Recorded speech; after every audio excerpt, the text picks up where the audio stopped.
Hi friends, ఈరోజు మనం లోహాలు ఆమ్లాలతో చర్య జరిపితే ఆ రియాక్షన్ ఎట్లుంటుందో యాక్టివిటీ ద్వారా చూద్దాం. దీనికోసం యాసిడ్కి హైడ్రోక్లోరిక్ యాసిడ్ తీసుకున్నాం, హైడ్రోక్లోరిక్ ఆమ్లం. అట్లనే లోహానికి జింకు లోహం, ఇది జింకు గ్రాన్యూల్స్ అంటారు. ఒక క్లోనికల్ ఫ్లాస్క్ మరియు డ్రాపర్, ఇంకా అగ్గిపెట్టె. ఓకేనా, మరి స్టార్ట్ చేద్దామా? చూడండి, ఇక్కడ జింకు ముక్కేస్తున్నా ఒకటి. తర్వాత చాలా జాగ్రత్తగా, ఎందుకంటే ఇది యాసిడ్ కాబట్టి పైన పడితే కాలిపోతాం.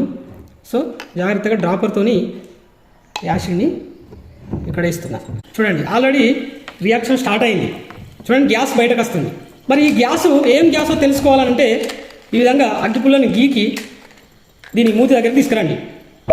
చూసిరా, తప్పమని శబ్దం వస్తూ పుల్ల ఆరిపోయింది. అంటే ఇక్కడ వచ్చిన గ్యాసు హైడ్రోజన్ గ్యాస్ అని అర్థం. ఓకేనా?